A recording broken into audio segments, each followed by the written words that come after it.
जी, अब हम देखते हैं sp2 हिब्रिडाइजेशन के बारे में।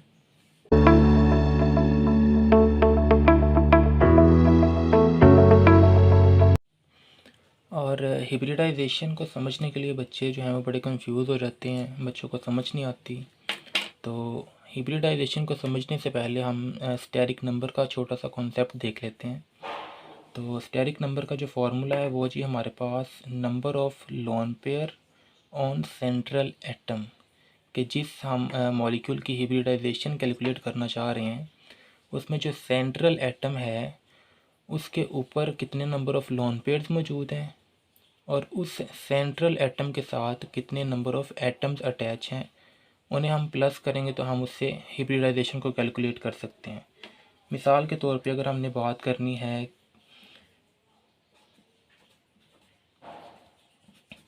कि मीथेन मॉलिक्यूल की हिब्रिडाइजेशन क्या है, तो हम स्टेरिक नंबर के फार्मूला को यूज़ करते हुए इसकी जो हिब्रिडाइजेशन है वो हम कैलकुलेट कर सकते हैं। किस तरह से?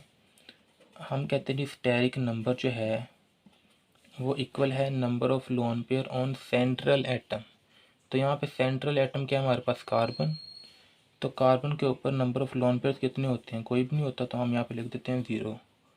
0 plus number of atoms attach, carbon के साथ 4 हाइड्रोजन एटम जो हैं वो अटैच हैं, तो हम यहाँ पे लिख देते हैं 4।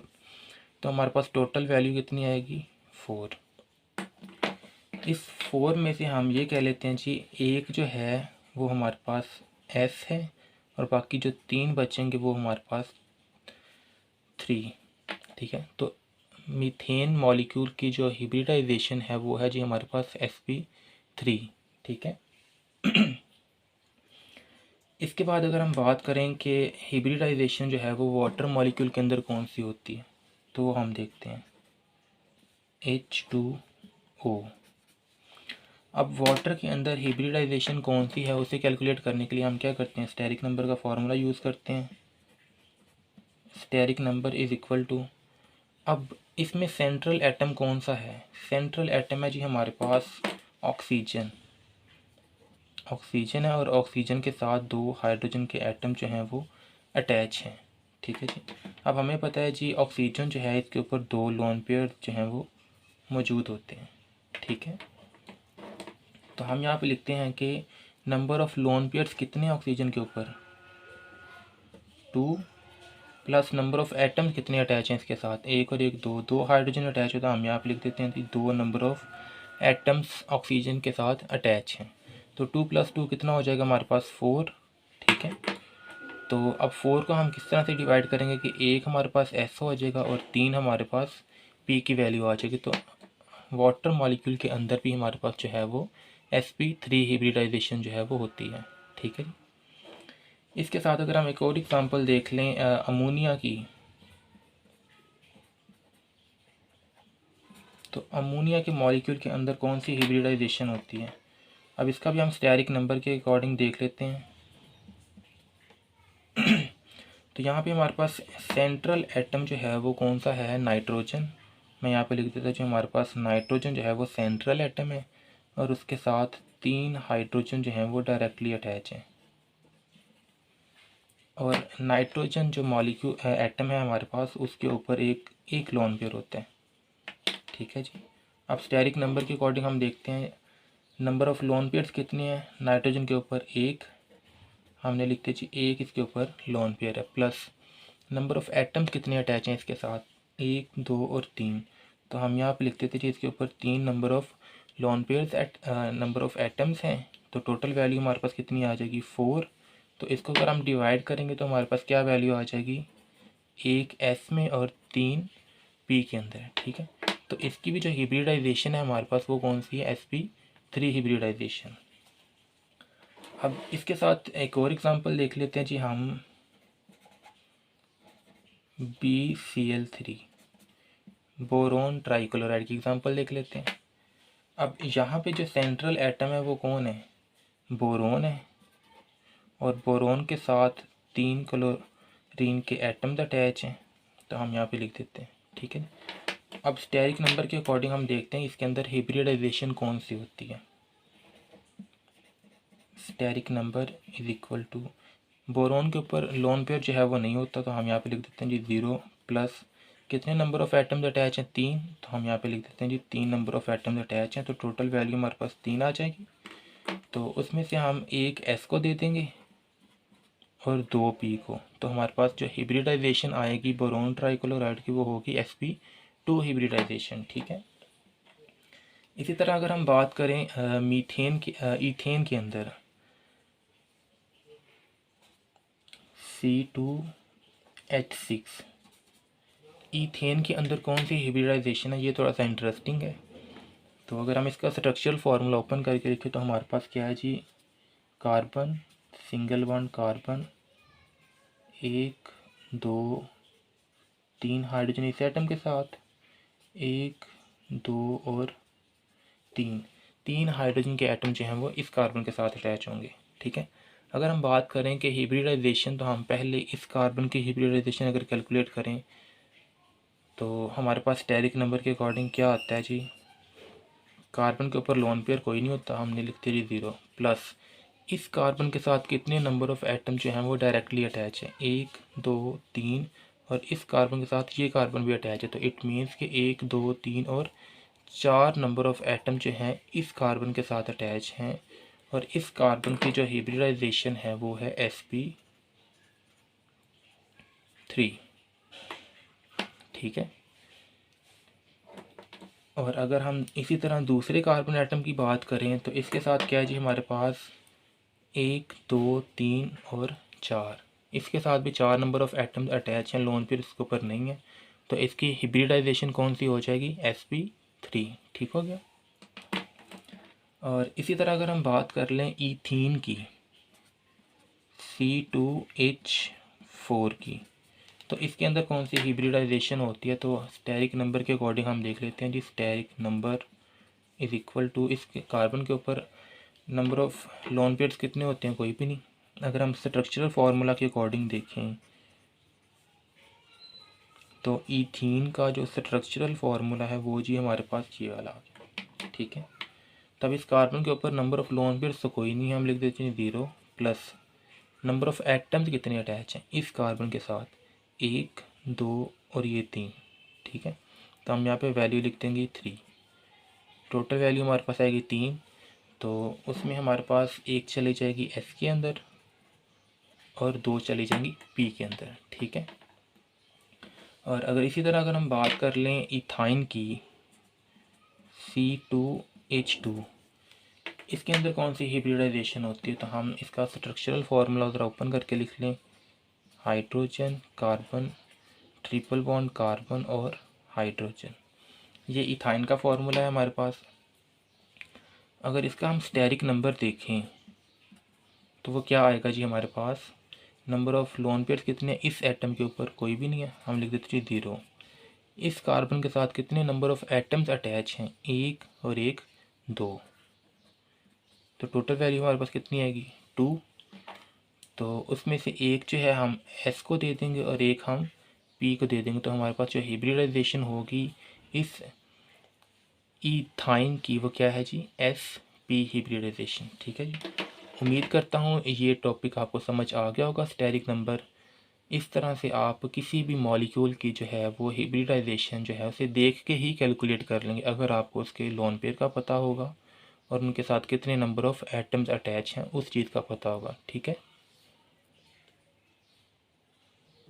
sp2 हिब्रिडाइजेशन में क्या होता है जी, हमारे पास 1s and 2p orbitals of different shape and energy के एक s और 2p ऑर्बिटल जिनकी शेप और एनर्जी डिफरेंट होती है वो आपस में इंटरमिक्स करते हैं और 3 नए हाइब्रिड ऑर्बिटल जो हैं वो जनरेट करते हैं। ठीक है।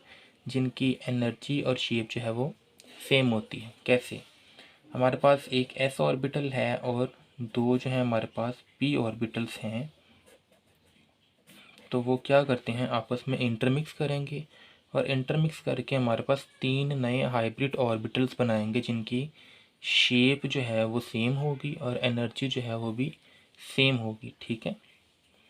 मिसाल के तौर पे अगर हम बात करें sp2 हिब्रिडाइजेशन के अंदर, तो हम एग्ज़ाम्पल अगर कोट करें तो एग्ज़ाम्पल में हम बात कर लेते हैं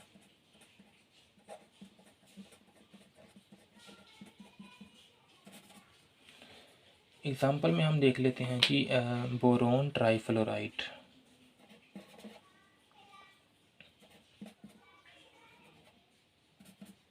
ठीक है जी, बोरोन ट्राइफ्लोराइड।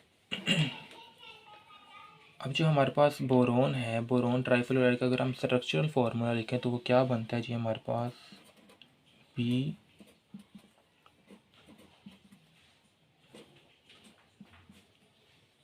BF3। ठीक है जी, तो सेंट्रल एटम की हम हिब्रिडाइजेशन कर लेते हैं। सेंट्रल एटम इसमें क्या है हमारे पास बोरोन, तो बोरोन का एटॉमिक नंबर कितना होता है जी हमारे पास 5। ठीक है, हम इसकी हिब्रिडाइजेशन करने लगे हैं, तो उसके लिए हम इसकी इलेक्ट्रॉनिक कॉन्फ़िगरेशन ड्रॉ करते हैं। तो हमारे पास आ जाएगा जी 1s2 2s2 2px 2py and 2pz।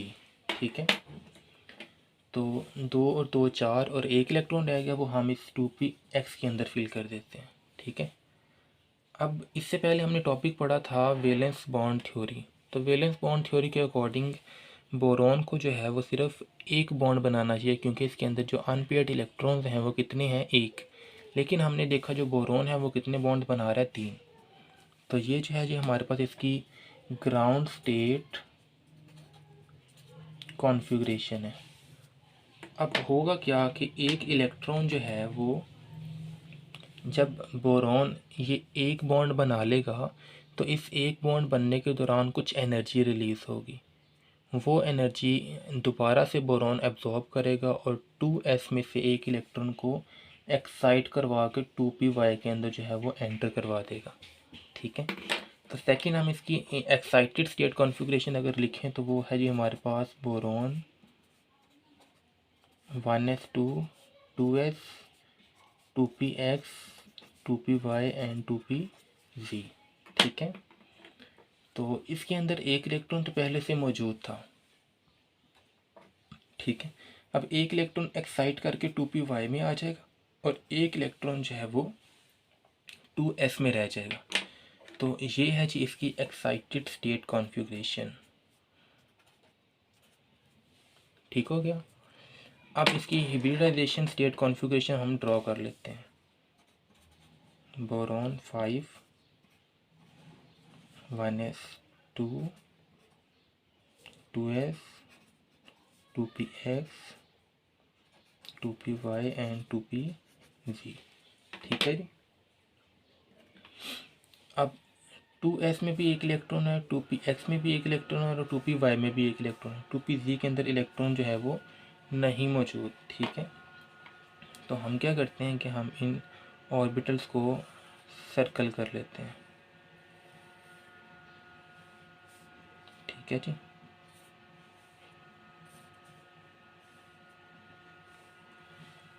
अब ये जो है एस ऑर्बिटल ये पी के साथ इंटरमिक्स करेगा और हमारे पास जो ऑर्बिटल बनाएगा वो कौन सा होगा sp2।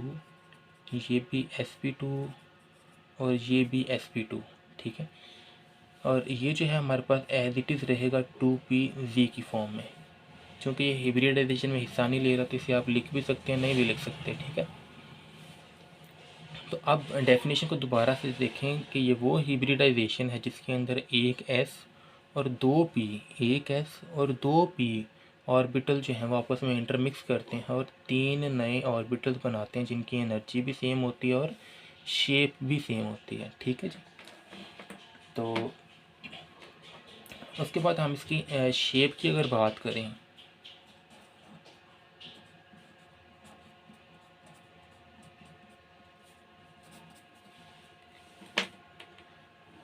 बोरोन को हम यहाँ पे सेंटर में लिख लेते हैं। ठीक है जी, और बोरोन के कितने ऑर्बिटल्स बने थे, 3। हम यहाँ पे ड्रॉ कर लेते हैं जी, 1 2 और 3। ये 3 बोरॉन के जो थे वो ऑर्बिटल्स हैं जो कि इंटरमिक्सिंग के बाद बने, जिनकी शेप और एनर्जी जो थी वो सेम है। ठीक है, अब इसके साथ अटैच क्या है हमारे पास, फ्लोरीन। फ्लोरीन की अगर हम इलेक्ट्रॉनिक कॉन्फ़िगरेशन ड्रॉ करें तो वो क्या बनती है जी, हमारे पास fluorine 9 1s2 2s2 2px 2py and 2pz, 1 2 3 4 और 5। अब इसमें 9 इलेक्ट्रॉन हमने फिल कर लिया। अगर आप देखें तो इसके जो है वो सिर्फ एक ऑर्बिटल ऐसा मौजूद है जिसके अंदर सिर्फ एक इलेक्ट्रॉन है। अब ये जो इसका 2pz है वो इसके साथ ओवरलैपिंग करेगा और बॉन्ड बनाएगा। ठीक है, तो ये हमने बात की कि बोरॉन के जो 3 ऑर्बिटल्स हैं ये कौन से वाले हैं, sp2। ये वाला कौन सा है, sp2। ये वाला कौन सा है जी, sp2। ठीक है, अब इसके 3 ऑर्बिटल्स हम ड्रॉ करते हैं। चूँकि ये 2py जो है 2pz सॉरी वो डंबल शेप होगा तो हम उसे इस तरह से बनाएंगे। ठीक है जी, इसी तरह जो सेकेंड फ्लोरीन का 2pz है वो यहाँ पे बॉन्डिंग करेगा, और जो थर्ड फ्लोरीन का 2pz है वो यहाँ पे आके ओवरलैपिंग करेगा। ठीक है जी, तो इसके साथ आप लिख सकते हैं कि ये 2pz है और ये भी 2pz और ये भी 2pz। ठीक है जी, अब यहाँ पे ओवरलैपिंग हो रही है, यहाँ पे ओवरलैपिंग हो रही है और यहाँ पे ओवरलैपिंग हो रही है। तो ओवरलैपिंग का कॉन्सेप्ट आपको मैंने sp3 हिब्रिडाइजेशन के अंदर समझाया था। अगर आपको नहीं है तो उसका लिंक मैंने डिस्क्रिप्शन में दिया हुआ, तो वहाँ से आप देख लीजिएगा। ठीक है, अब ये जो है हमारे पास इसकी शेप जो है वो ड्रॉ हो गई है। ठीक है, शेप के बाद हम इसकी बात कर लेते हैं जी, ज्योमेट्री। इसकी ज्योमेट्री कौन सी होगी,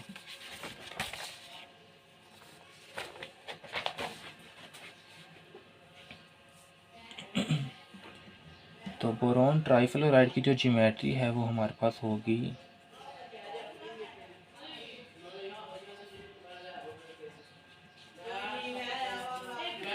ज्योमेट्री जो है वो हमारे पास बोरॉन ट्राइफ्लोराइड की होगी ट्राइगोनल प्लेनर। ठीक है जी, ट्राइगोनल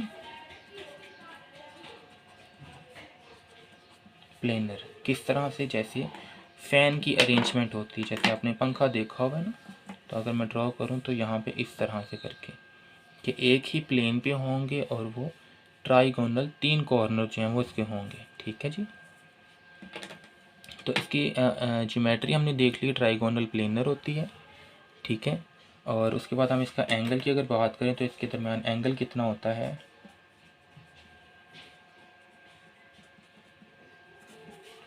एंगल जो है वो इसके दरमियान होता है 120 का। ठीक है जी, 120 डिग्री का इसके दरमियान एंगल होता है। ठीक है जी, तो इसके साथ अगर हम दूसरी एग्जांपल देखें बोरॉन ट्राइक्लोराइड की, तो वो भी बिल्कुल सेम एज इट इज़ ही होगी। सब कुछ उसमें सेम होगा, शेप भी उसकी ऐसे ही बनेगी, एंगल भी उसका वही होगा और ज्योमेट्री भी उसकी यही होगी। ठीक है, तो उसके बाद अगर हम देखें ईथीन की, जो कि थोड़ी सी इंटरेस्टिंग भी है, CH2 ठीक है जी,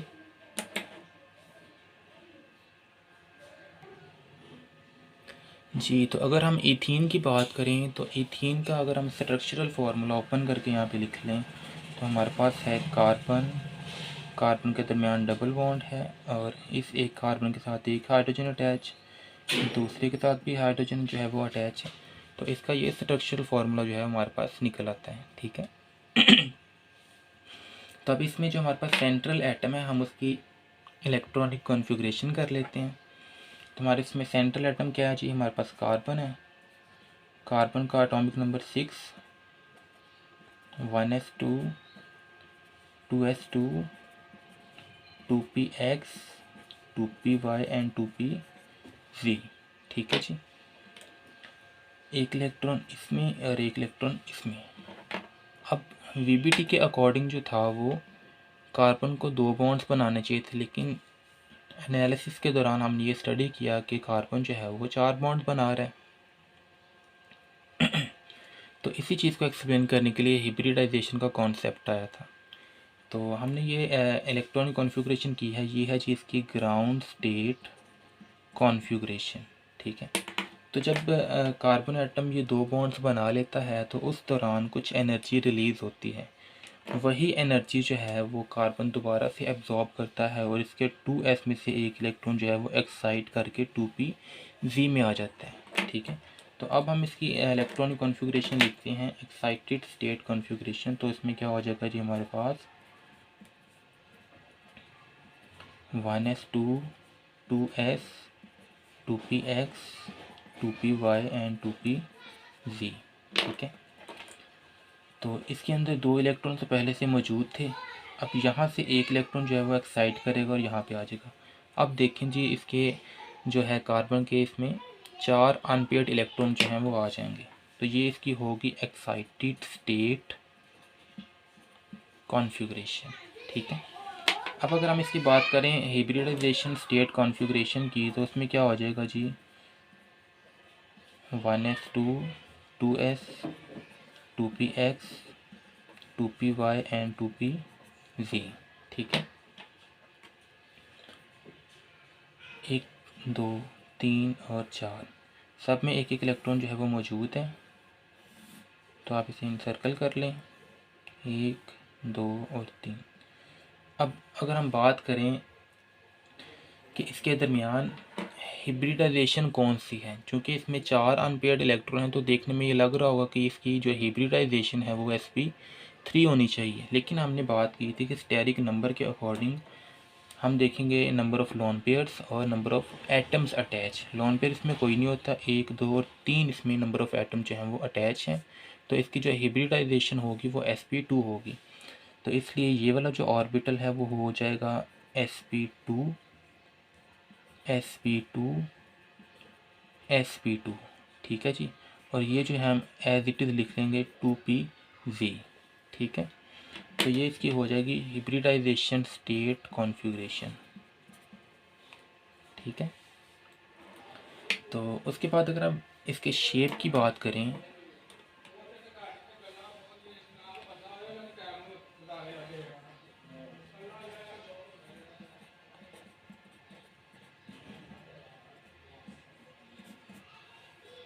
शेप की हम बात कर लेते हैं। एक कार्बन एटम जी हमारे पास यहाँ पे मौजूद है, एक कार्बन एटम हमारे पास यहाँ पे मौजूद है। ठीक है, अब इस कार्बन एटम के 3 ऑर्बिटल्स जो हैं वो हिब्रिडाइज्ड हैं। ठीक है, तो हम जो है वो यहाँ पे ड्रॉ कर लेते हैं, 1 2 और 3। ठीक है जी, ये 3 हिब्रिडाइज्ड ऑर्बिटल इस कार्बन के हैं। और इसी तरह अगर हम दूसरे कार्बन का ड्रॉ करें तो इसके भी 3 हिब्रिडाइज्ड ऑर्बिटल्स होंगे, 1 2 और 3। ठीक है जी, 3 इसके हो गए, 3 इसके हो गए। तो अब 2 हाइड्रोजन जो हैं वो इसके साथ अटैच हैं, तो हम यहाँ पे एक हाइड्रोजन को यहाँ पे अटैच करवा देंगे, ये हाइड्रोजन, और यहाँ पे हमारे पास ओवरलैपिंग हो जाएगी। इसी तरह दूसरा हाइड्रोजन जो है वो यहाँ पे अटैच होगा और यहाँ पे ओवरलैपिंग हो जाएगी। और दूसरी साइड पे अगर हम बात करें तो एक हाइड्रोजन यहाँ पे अटैच, हिब्रिडाइजेशन यहाँ पे हो जाएगी, और दूसरा हाइड्रोजन जो है वो यहाँ पे अटैच और हिब्रिडाइजेशन जो है वो हो जाएगी। तो अब यहाँ पे अगर हम देखें तो 2 बॉन्ड्स हमारे पास ड्रॉ हो गए हैं, जिसमें से एक सिग्मा है और दूसरा जो है वो हमारे पास पाई बॉन्ड है। अब पाई बॉन्ड किस तरह से बनेगा, यहाँ पे हमारे पास 2pz ऑर्बिटल मौजूद है जिसके अंदर एक इलेक्ट्रॉन है। अब चूंकि उसने हिब्रिडाइजेशन में हिस्सा नहीं लिया तो उसकी शेप जो है वो चेंज नहीं होगी। अगर इसकी शेप चेंज नहीं होगी तो इसकी जो शेप होगी वो कैसी होगी, हमारे पास डम्बल शेप। तो उसका अगर हम ऑर्बिटल ड्रॉ करें तो हमारे पास उसका ऑर्बिटल हो जाएगा इस तरह से। अब चूंकि उसकी जो शेप है वो चेंज नहीं हो रही तो हम उसे 2 लूप्स के साथ ही मेंशन करेंगे। ठीक है, तो अब होगा क्या जी, ये साइड वाइज ओवरलैपिंग होगी यहाँ पे और यहाँ नीचे भी, और इसके दौरान जो है हमारे पास पाई बॉन्ड जो है वो बन जाएगा।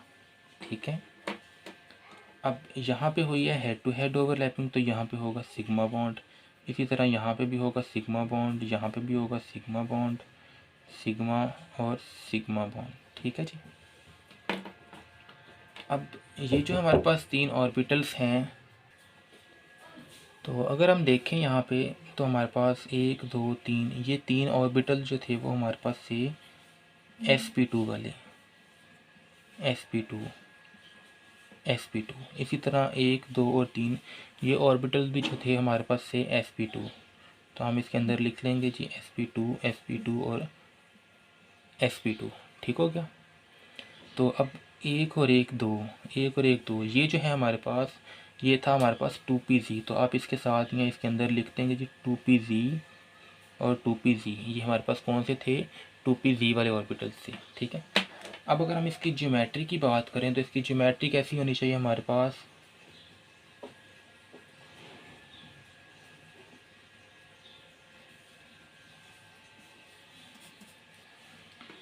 अब इसकी जो ज्योमेट्री है वो हमारे पास है 1 2 और 3, ट्राइगोनल प्लेनर। ठीक है, अब ये जो था हमारे पास ऑर्बिटल जो पाई बॉन्ड बना रहा है, ये ज्योमेट्री में हिस्सा नहीं लेगा। ठीक है, तो इसकी जो ज्योमेट्री होगी वो कौन सी होगी, 1 2 3 ट्राइगोनल प्लेनर।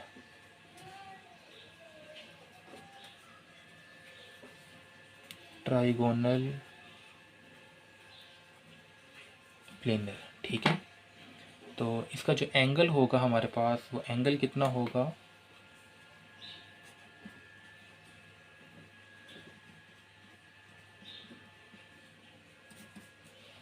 एंगल होगा जी हमारे पास 120 का, 120 डिग्री का। ठीक होगा। अब अगर इसके बाद हम बात कर लें जी sp हिब्रिडाइजेशन की, तो sp हिब्रिडाइजेशन में क्या होगा,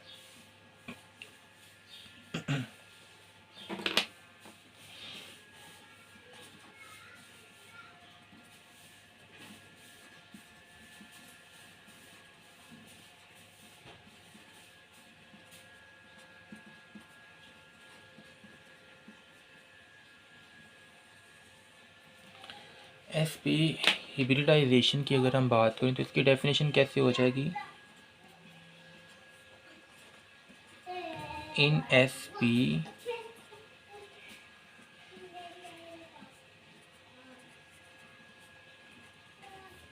hybridization 1s and 1p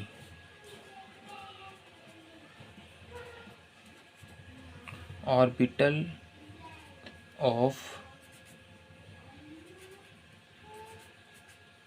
different shape and energy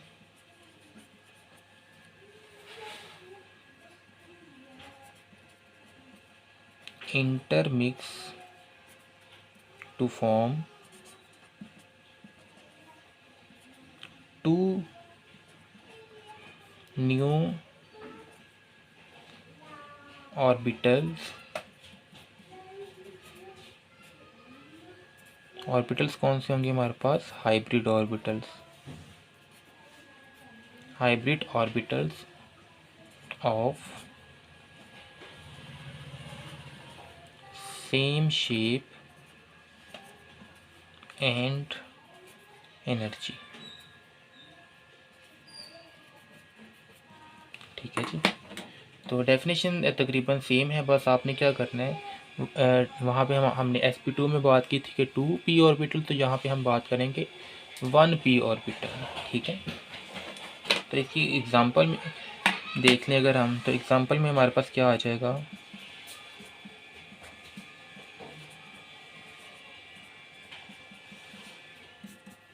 तो एग्जांपल में हम बात करें, हमारे पास बात आ जाती इसमें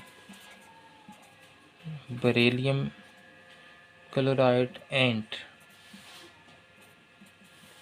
इथाइन। ठीक है जी, तो दोनों का हम 1 बाय 1 डिस्कस कर लेते हैं।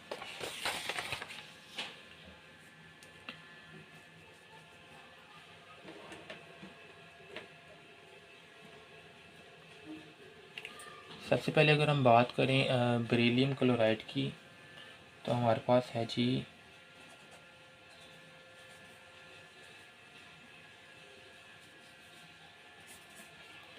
अब बेरिलियम क्लोराइड का अगर हम स्ट्रक्चरल फार्मूला लिखें तो वो किस तरह से होगा हमारे पास Be, एक Cl इस साइड पे और दूसरा Cl जो है वो इस साइड पे हो जाएगा। ठीक है, तो अब यहाँ पे सेंट्रल एटम है जी हमारे पास बेरिलियम, तो हम बेरिलियम की इलेक्ट्रॉनिक कॉन्फ़िगरेशन जो है वो यहाँ पे ड्रॉ कर लेते हैं। बेरिलियम का एटॉमिक नंबर कितना होता है 4, तो इलेक्ट्रॉनिक कॉन्फ़िगरेशन करेंगे जी 1s2 2s2। ठीक है जी, और 2px 2py and 2pz। 2px के अंदर भी कोई इलेक्ट्रॉन नहीं है, 2py के अंदर भी कोई नहीं है, 2pz के अंदर भी कोई नहीं, तो ये है जिसकी ग्राउंड स्टेट कॉन्फ़िगरेशन। तो अब होगा क्या, इसमें जो इलेक्ट्रॉन है एक 2s में से ये एक्साइट करेगा और 2px में आ जाएगा, तो ये होगी इसकी एक्साइटेड स्टेट कॉन्फ़िगरेशन। तो वो भी हम यहाँ पे ड्रॉ कर लेते हैं। Be4 1s2 2s 2px 2py and 2pz। ठीक है जी, अब 2s में से एक इलेक्ट्रॉन जो था वो जंप करके 2px में आ रहा था, तो 2s में और 2px में जो है वो एक एक इलेक्ट्रॉन तो हो जाएंगे, और 2py में और 2pz में जो है वो कोई इलेक्ट्रॉन जो है वो मौजूद नहीं होगा। तो ये है जी इसकी एक्साइटेड स्टेट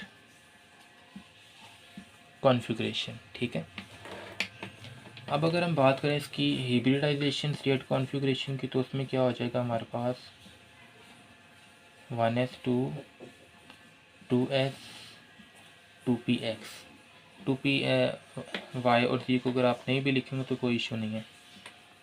तो हमारे पास 2s में भी एक इलेक्ट्रॉन है और 2px में भी एक इलेक्ट्रॉन है। ठीक है, तो हमारे पास दो जो हैं वो नए ऑर्बिटल्स बनेंगे सेम शेप के और एनर्जी के। तो हम यहाँ पे लिख देते हैं ये जो ऑर्बिटल है वो भी sp है और ये जो है वो भी sp है। ठीक है, और इसकी जो हमारे पास स्टेट बनेगी वो कौन सी होगी, हिब्रिडाइजेशन स्टेट कॉन्फ़िगरेशन। ठीक हो गया। अब इसके बाद अगर हम इसकी शेप की बात कर लें,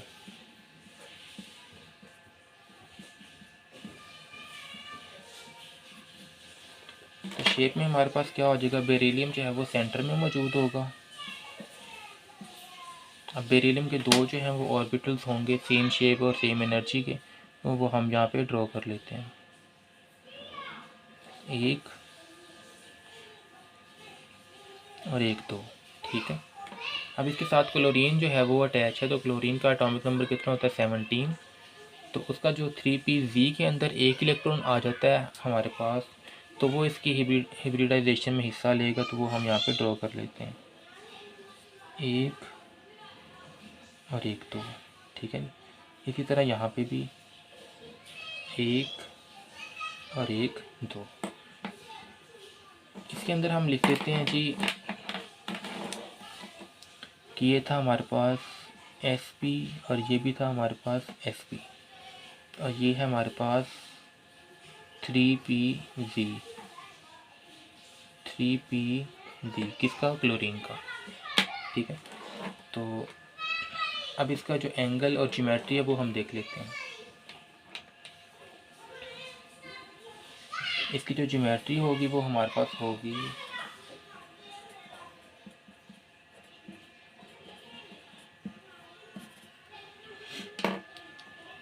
लीनियर, बिल्कुल सीधी। ठीक है जी, तो हमारे पास इसकी जो ज्योमेट्री होगी वो होगी लीनियर, और एंगल कितना होगा हमारे पास यहाँ पे,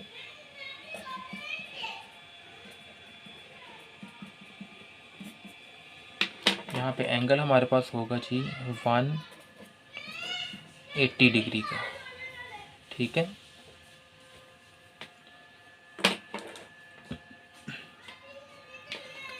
इसी के साथ अगर हम बात कर लें जी इथाइन की, या हम एसीटालीन भी हम इसे कहते हैं, तो हमारे पास है जी hydrogen carbon triple bond hydrogen, ठीक है। इसको हम C2H2 की फॉर्म में भी लिखते हैं, ठीक है। तो यहाँ पे हमारे पास सेंट्रल एटम है कार्बन, तो हम कार्बन की इलेक्ट्रॉनिक कॉन्फ़िगरेशन जो है वो यहाँ पे ड्रॉ कर लेते हैं।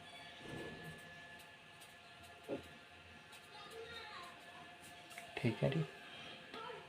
Carbon 6, 1s2, 2s2, 2px, 2py and 2pz, ठीक है। इसी तरह 2 इलेक्ट्रॉन जो हैं वो इसके अंदर मौजूद होंगे और ये जो है इसकी ग्राउंड स्टेट कॉन्फ़िगरेशन होगी, ठीक है। तो जब ये 2 बॉन्ड्स बना लेता है तो एक इलेक्ट्रॉन जो है वो यहाँ 2s में से एक्साइट करेगा और कहाँ पे आ जाएगा, 2pz के अंदर, ठीक है। तो अब इसकी एक्साइटेड स्टेट कॉन्फ़िगरेशन हम यहाँ पे लिख लेते हैं, 1s2, 2s, 2px, 2py and 2pz, ठीक है। तो इनके अंदर तो एक एक इलेक्ट्रॉन पहले से मौजूद था, तो एक इलेक्ट्रॉन जो है वो 2s में से एक्साइट करेगा और 2py के अंदर आ जाएगा। ये अब हो जाएगी इसकी एक्साइटेड स्टेट कॉन्फ़िगरेशन, ठीक है। तो अब हम बात कर लेते हैं हिब्रिडाइजेशन स्टेट कॉन्फ़िगरेशन की। 1s2, 2s, 2px, 2py and 2pz। अब इन सब के अंदर जो है वो एक एक इलेक्ट्रॉन जो है वो मौजूद है। तो हम क्या करेंगे, हम इन सर्कल में ले लेते हैं।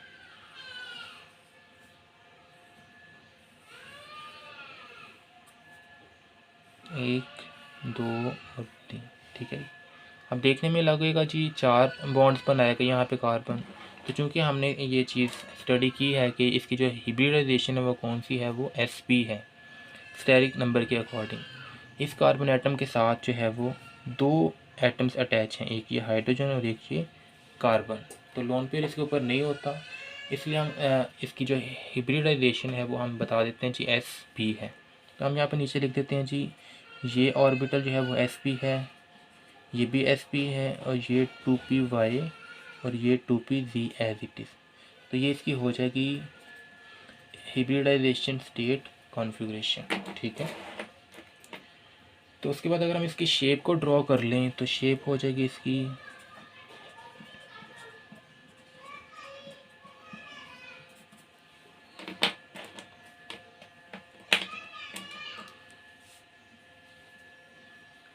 एक कार्बन यहाँ पे हो जाएगा और दूसरा कार्बन जो है वो यहाँ पे आ जाएगा, ठीक है। हमने बात की कि 2 ही ऑर्बिटल्स हैं जो इसके हिब्रिडाइजेशन में हिस्सा ले रहे हैं, तो वो हम यहाँ पे ड्रॉ कर लेते हैं।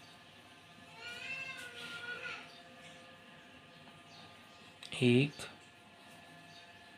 और एक, 2 ऑर्बिटल्स इस कार्बन के हैं और इसी तरह 2 ऑर्बिटल जो हैं वो दूसरे कार्बन एटम के जो हैं वो होंगे, ठीक है जी। यहाँ पे ओवरलैपिंग हो जाएगी। अब एक हाइड्रोजन जो है वो इस कार्बन के साथ अटैच है, वो हमने यहाँ पे लिख दिया, और दूसरा जो हाइड्रोजन है वो इस कार्बन के साथ अटैच है। तो ये इसकी जो है वो शेप बनी। अब यहाँ पे हमारे पास 2py और 2pz के अंदर भी एक एक इलेक्ट्रॉन जो है वो मौजूद है जो कि हिब्रिडाइजेशन के अंदर हिस्सा नहीं ले रहा, ठीक है। तो उनकी शेप किस तरह से होगी, तो अगर हम 2py को ड्रॉ करें तो उससे पहले देखें जी, ये हमारे पास sp था और ये भी हमारे पास sp ऑर्बिटल है, ठीक है। ये भी हमारे पास sp है और ये भी हमारे पास sp है। तो अब 2py की अगर हम शेप ड्रॉ करें तो वो हो जाएगी हमारे पास इस तरह से। इसी तरह दूसरे कार्बन का जो 2py है उसको हम ड्रॉ करें तो उसकी भी शेप हमारे पास कुछ इसी तरह से आएगी, ठीक है। इसके अंदर हम लिख देते हैं जी, ये 2py है और ये भी 2py है, ठीक है। अब बात कर लेते हैं जी 2pz की। तो 2pz जो है वो यहाँ पे इस साइड पे मौजूद हो जाएगा। इसी तरह दूसरे कार्बन का जो 2pz है वो इस तरह से आ जाएगा, ठीक है। अब जो हमारे पास 2py है वो यहाँ से ओवरलैप करेगा और पाई बॉन्ड बनाएगा। इसी तरह नीचे से भी ओवरलैप करेगा और पाई बॉन्ड बनाएगा। अब जो हमारे पास 2py के साथ 2pz है, वो क्या करेगा, वो ये नीचे से ओवरलैप करेगा यहाँ साइड से, और एक पाई बॉन्ड यहाँ पे बनाएगा, और इसी तरह ये जो है वो यहाँ से ओवरलैप करेगा और दूसरा पाई बॉन्ड जो है वो यहाँ पे बनाएगा। तो ये इसकी शेप जो है वो इस तरह से आप बना सकते हैं। ठीक है। अब अगर हम इसकी ज्योमेट्री की बात करें,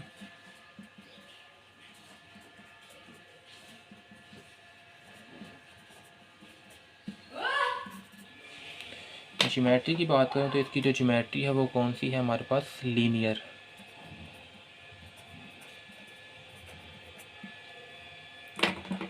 एंगल की बात करें,